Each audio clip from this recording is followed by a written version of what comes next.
Halo teman-teman, gimana tadi? Ibadah keluarganya seru. Ada yang bisa nyanyi, ada yang gak bisa nyanyi, ada yang salah-salah ya. Itulah dinamikanya. Dan itulah keluarga. Ya, bersyukur untuk itu. Cici pengen bagiin sesuatu nih. Ingat gak terakhir kali sebelum kita dirumahkan semuanya, Cici bahas tentang apa? Ingat gak? Ya betul, tentang kedaulatan Tuhan, sovereign God ya. Dan saya bersyukur sekali bahwa kita mendapatkan pelajaran itu tepat sebelum kita mengalami ini semua. Ya, kita bersyukur karena sudah 14 hari berlalu dan tidak kurang satu apapun kita ada dalam perlindungan Tuhan. Kita bersyukur untuk itu. Tapi justru di masa-masa ini, masa-masa dimana kesulitan-kesulitan itu mulai muncul ya, yang apalagi saat ini mungkin mal-mal juga sampai diliburkan, jadi ada banyak kekhawatiran dan bahkan pabrik-pabrik juga udah beberapa juga mulai ditutup karena udah masuk zona merah karena ada yang kena COVID-19, sehingga menjadi masa-masa yang sulit karena gak ada uang ya, harus bertahan dengan apa yang ada. Tapi di sisi lain teman-teman juga punya kebutuhan karena tugas tetap jalan ya, yang kerja maupun yang kuliah maupun yang sekolah, semua tugas tetap jalan dan kita terus harus report dan gak punya kuota dong, karena biasanya kita nebeng ke ke kafe sebelah gitu. Dan bahkan sekarang mall, tempat-tempat public space yang ada wifi gratisnya pun sekarang ditutup karena COVID-19 ini. Jadi semuanya serba susah. Jadi terpaksa harus keluarkan uang cukup banyak untuk beli kuota. Ya kita memang harus korban di sini ya. Mungkin juga ada teman-teman yang kena lagi COVID-19. Waduh, itu harus ngerasain badannya sakit. Di sisi lain juga kita nggak bisa ketemu siapa-siapa karena kita harus dikarantina. Wah, nggak bisa ketemu teman, nggak bisa ketemu saudara, semua harus pakai video call. Itu pun kalau kondisinya lagi fit. Kalau kondisinya nggak fit, wah ya, memang itu menjadi sulit. Atau mungkin bahkan ada teman-teman yang kehilangan orang-orang yang teman-teman kasihin gara-gara COVID-19 ini.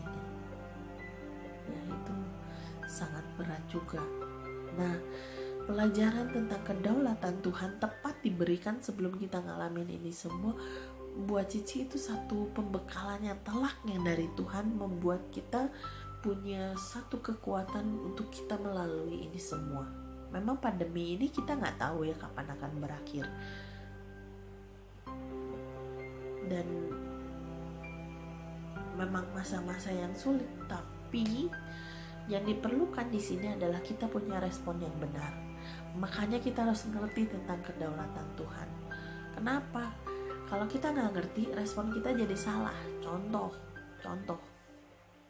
karena kita nggak ngerti tentang kedaulatan Tuhan, bahwa Tuhan adalah penguasa tertinggi, sehingga apapun yang Dia putuskan ya terserah Dia. Kita nggak ada andil, kita nggak boleh marah, kita nggak boleh komplain. Kalau misalnya kita tidak mengerti hal ini, kita berespon salah, kita akan komplain habis-habisan kepada Tuhan. Kita akan ngomong sama Tuhan, Tuhan, saya tuh orang baik loh, saya tuh udah menjaga hidup, saya selalu melakukan kebaikan, bahkan saya pelayanan dan saya gak pernah absen dari gereja. Jangankan perpuluhan Tuhan, segala macam menu persembahan tuh saya jalanin. Jadi total tuh di atas, pasti di atas 10% Tuhan saya kasih sama Tuhan. Kok tetap saya harus ngalamin ini semua? Kok tetap saya yang sakit? Kok tetap saya yang susah? Kok tetap saya yang harus kehilangan orang yang saya kasih? Di mana Tuhan? Mana pertanggungjawaban jawab Tuhan? Kalau reaksi kita begitu, waduh. Karena sejujurnya, ayo kita ngomong jujur gitu ya. Sebetulnya siapa yang perlu siapa? Tuhan perlu kita? Enggak, Dia pemilik dunia ini. Dia gak perlu kita. Dia punya semuanya, dia nggak berkekurangan. Tapi yang perlu siapa? Kita perlu Tuhan, karena kita adalah makhluk ciptaannya. Kita perlu melekat, kita perlu bergantung kepada Tuhan. Makanya kita yang harus datang sama Tuhan. Jadi apa yang kita lakukan itu karena kita memang mau buat Tuhan, bukan karena yang tadi saya sudah lakukan segalanya untuk Tuhan, kok Tuhan nggak ngelakuin segalanya untuk saya. Waduh, itu sembrono sekali. Berarti selama ini yang kita lakukan, pelayanan yang kita lakukan, karena mau ngomong sama Tuhan gini, saya udah pelayanan nih Tuhan, berarti Tuhan harus berkatin saya.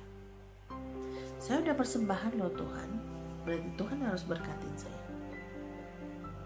Saya udah lakukan segalanya loh buat Tuhan, berarti Tuhan harus berkati saya segalanya. Betul begitu? Kalau begitu yang jadi Tuhannya siapa ya? Bingung kan? Enggak, tapi kita yang butuh Tuhan. Jadi semua yang kita lakukan, pelayanan yang kita lakukan, penyembahan yang kita lakukan, persembahan-persembahan yang kita berikan, karena kita semua itu mau ngasih buat Tuhan. Bukan karena iming-iming supaya Tuhan memberkati saya, bukan. Tapi karena kita mengerti memang kita yang butuh Tuhan, makanya kita harus deket-deket sama Tuhan, makanya kita harus nyembah Tuhan, makanya kita harus nempel sama Tuhan, karena kita yang butuh Tuhan. Tuhan gak butuh kita yang butuh Tuhan, kita yang harus datang sama Tuhan. Nah, kalau misalnya kita mengerti tentang itu, maka teman-teman mengerti tentang kedaulatan Tuhan. Tuhan bebas lakukan apapun. Kenapa? Karena dia Tuhan. Dan ingat gak sih pengalaman-pengalaman hidup yang lalu? Pernahkah Tuhan salah? Pernahkah Tuhan gagal? Apakah dia Allah yang tidak dapat dipercaya?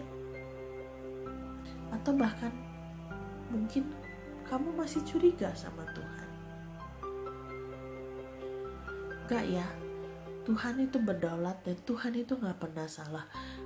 Dan teman-teman udah buktiin sendiri dari pengalaman-pengalaman hidup yang lalu, Tuhan itu gak pernah salah dan gak pernah gagal. Gak perlu curiga sama Tuhan. Jadi dengan kedaulatannya, Tuhan itu tidak akan memanfaatkan kedaulatannya untuk memanfaatkan kita, karena dia gak butuh kita yang butuh Tuhan. Kalau kita mengerti tentang kedaulatan Tuhan ini, kita akan, atau Roma 8 ayat 28 itu akan menjadi bagian dari buat kita. Apa isinya? Kita tahu sekarang bahwa Allah turut bekerja dalam segala sesuatu untuk mendatangkan kebaikan bagi mereka yang mengasihi Dia, yaitu bagi mereka yang terpanggil sesuai dengan rencana Allah.